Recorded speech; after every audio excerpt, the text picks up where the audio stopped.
Hey everyone, it's Aliah Henry, and you're listening to The Aliah Henry Show.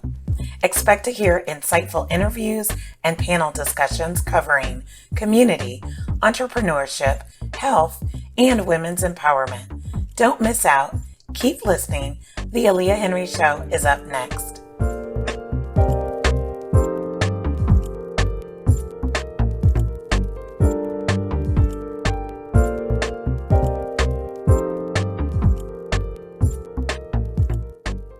My guest today is Coach Liz Moffitt in our first of two discussions on key strategies for leveraging your next career move.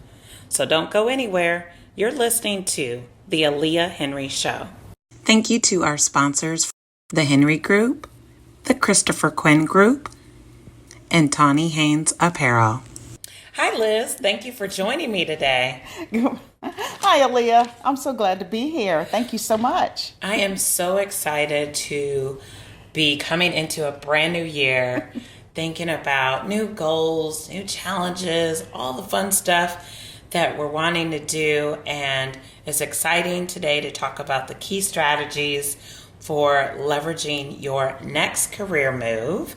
And so we'll just dive right in. First of all, I want you to share what's going on with the Christopher Quinn Group. Wow, what isn't going on? It's all exciting, of course, but, there's challenges as well. So you have to, and I've taught myself how to take the challenges and roll with them because that's what makes you better. Mm-hmm. So we have decided to, streamline the services that we provide. Right. That's coaching, that's HR consulting, and that is training.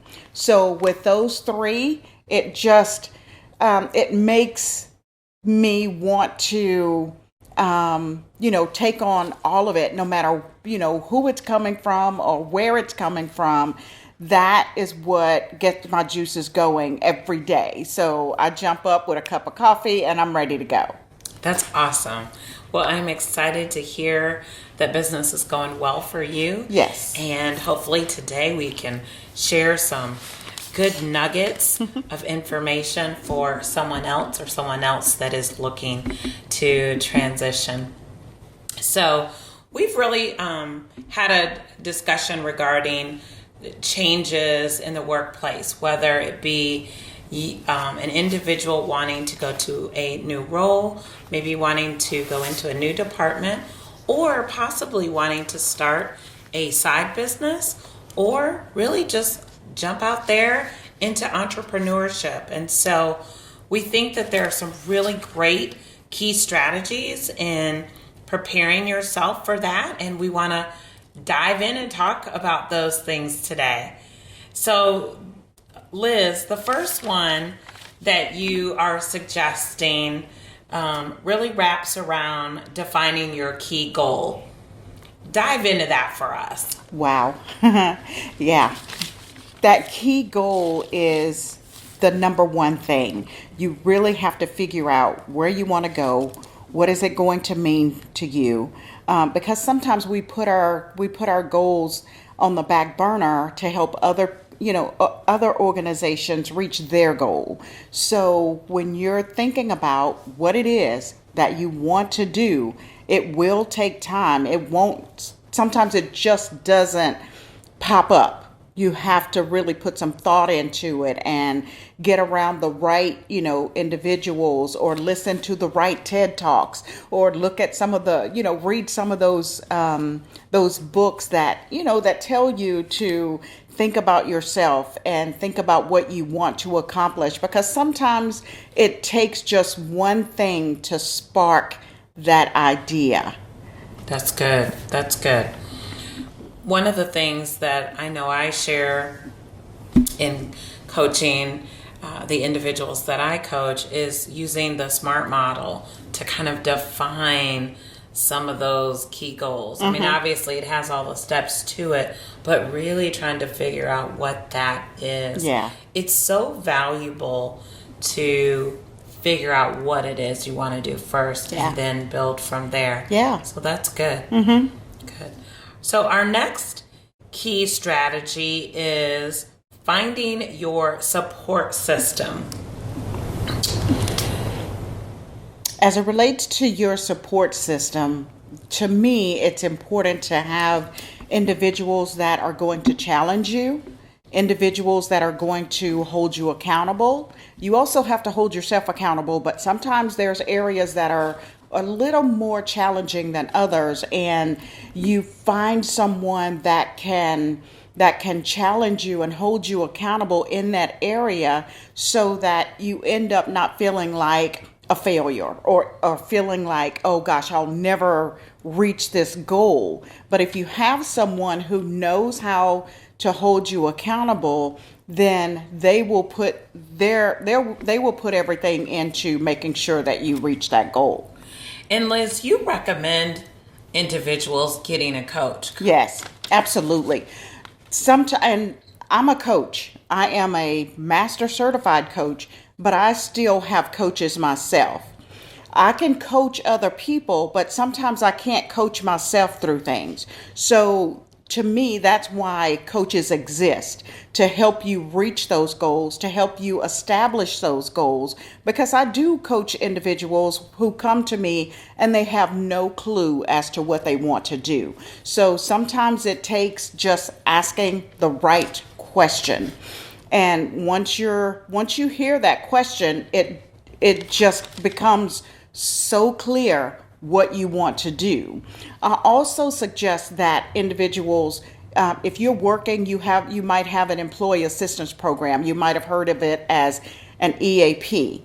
So contact that organization, find a counselor, someone who you can trust with holding your information confidential, you can bounce ideas off of, that will, help you think through what you want to do. So don't feel like you don't have resources. You just have to reach out and get them. That's good. Very wonderful suggestion regarding the employee assistance program. I think that most of us think it's more of a benefit if something happens. But certainly there's so many parts of the benefits program that allows for different types of benefits, from exercising to counseling services to, there's more to your benefits than just insurance. Is what most people think of their benefits as being, oh yeah, that's right, it's the medical or it's the eye coverage, the optical coverage. And so definitely, what a great suggestion as well. Because there is a stigma that's associated with going to see a counselor or a therapist. Get past that. If you need the help, go get the help. To me, if you have the benefit and you're not using it, it's just, there. But at least check it out to see how much you're going to enjoy it. I use our EAP all the time, and I'm telling you, it's a release to be able to talk to someone, and and just be able to have someone ask me questions to make me think deeper and more vast, because sometimes I get stuck in my own shell and I can't pull myself out. So sometimes it helps to have someone who, you can, is not going to tell anyone, or if you're concerned about that. I'm really not concerned about it, but there is, an ethical part to it, to where they don't tell anyone, but you can actually go and, use the benefit for your own good. That's good. That's really good. The next key strategy that you recommend is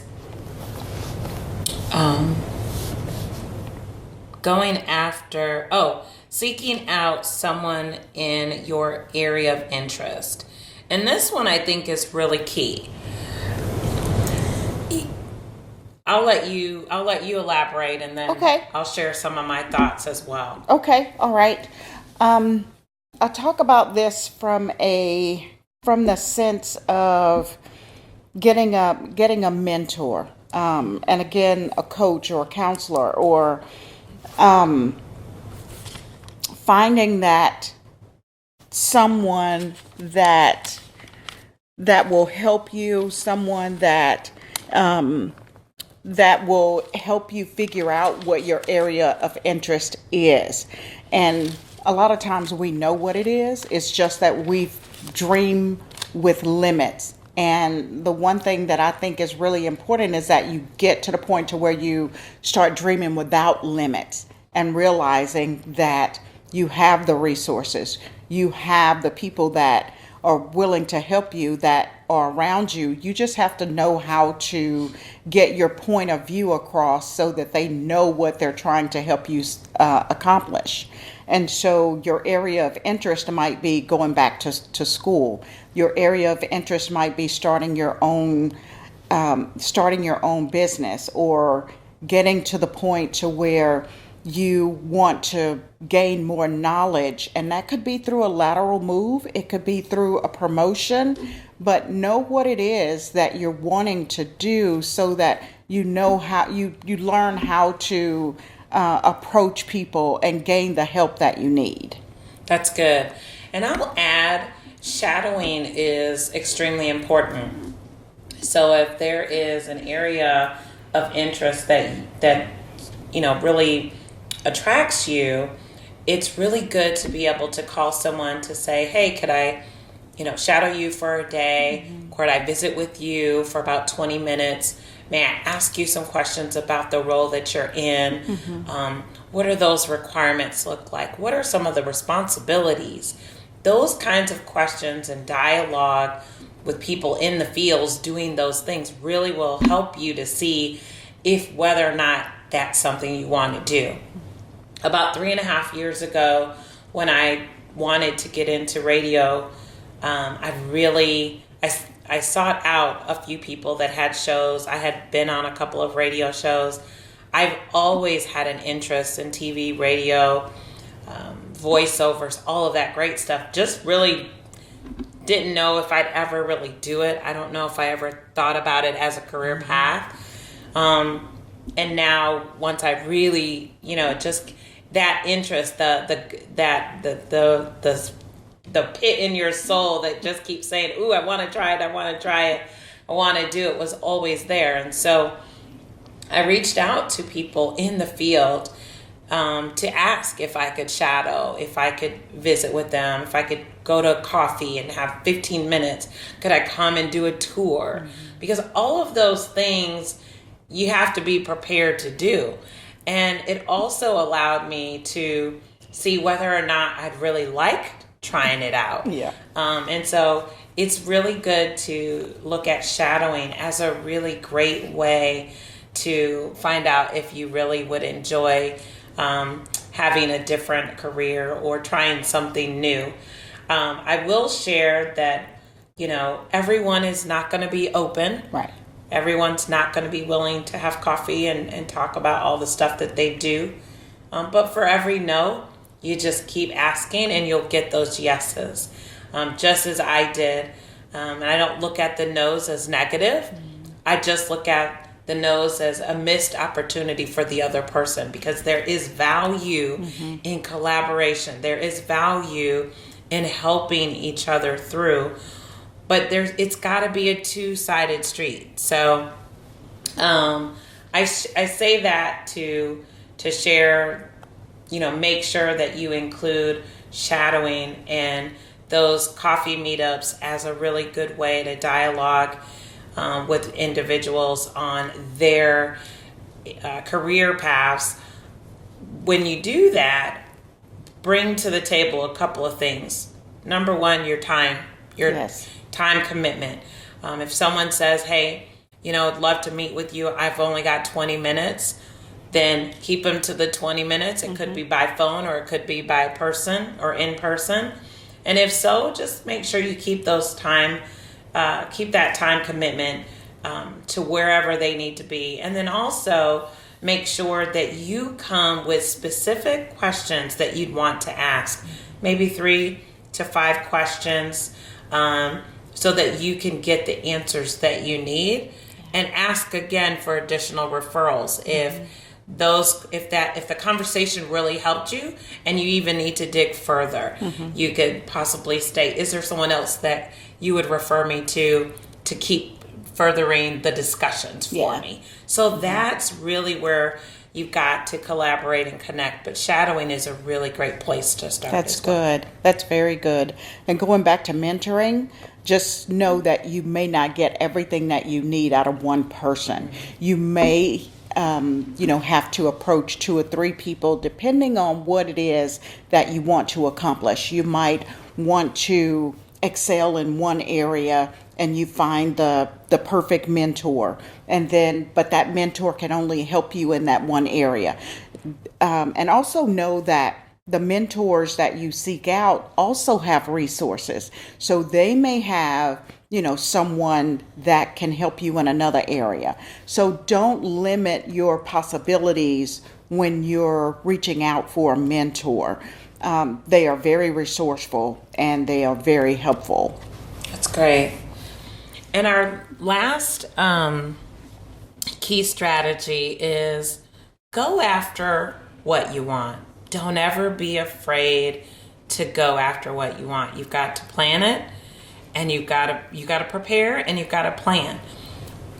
But when you do it properly, the dream will happen. Yeah. But the work's gotta be behind it. Yeah. And so, definitely go after what you want. Take a look at what your skill set is. What are skill sets that you're great at? What are skill sets that you could learn? What are some skill sets that you haven't learned yet, but you really enjoy? Yeah. So definitely look at your skill set, but then also what value are you going to bring to the next department, to the next role, to the next business opportunity, to the next collaborative partnership? What value are you going to bring? So in going after what you want, know that it has to align with those skill sets and the value that you're bringing to the table. Yes, and that goes along with knowing who you are, knowing yourself to the greatest extent possible, so that when you are reaching out or when you are thinking about what your goals are going to be, where you're going to need help. If you're an individual that gets fearful once you get to a certain point and you already know that, then already have a resource in place to call and say, hey, okay, I'm stalled. Or, sometimes I'll call, some of my colleagues and I'll say, hey, my brain is tired, so I need to use yours. Please help me figure this out.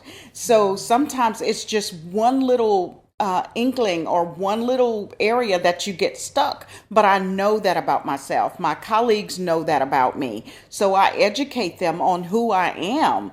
And if you don't know yourself, it's hard for you to feel confident and comfortable with trusting anyone with your information and who you are. So I have no problem with saying, hey, Aliah, I am in a situation where I don't know how to make this decision.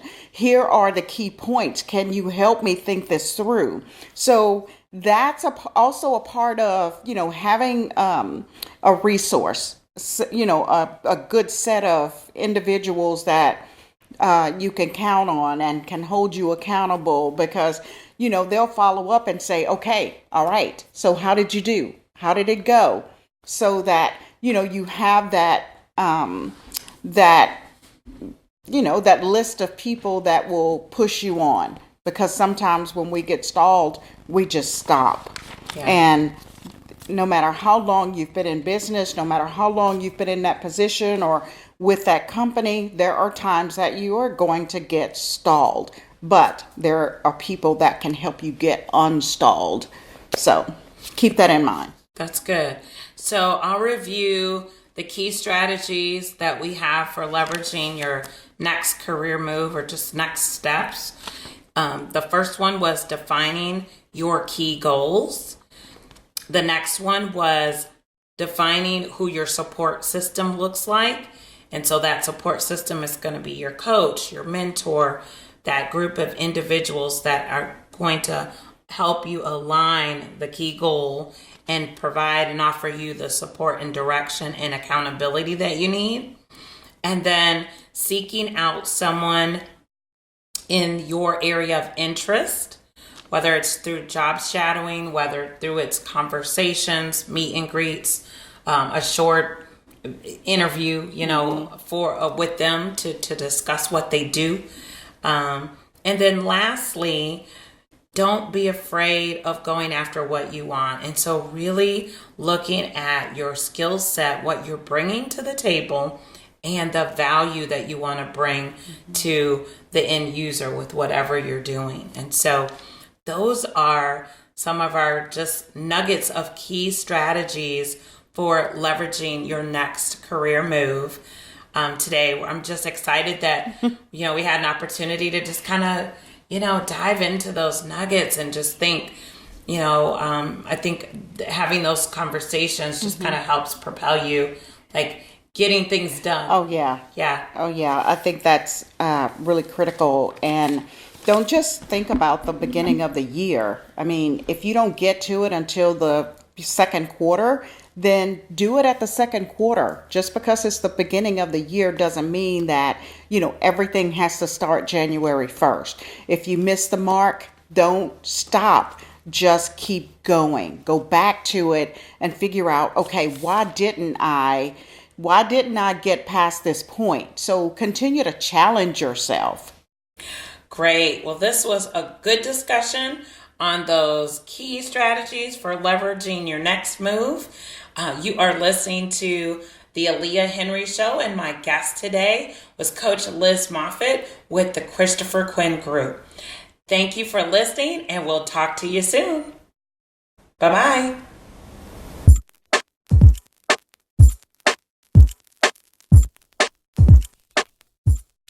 Thank you for listening to the Aliah Henry Show. Remember, be bold enough to use your voice, brave enough to listen to your heart, and strong enough to live the life you've always imagined. See you next time.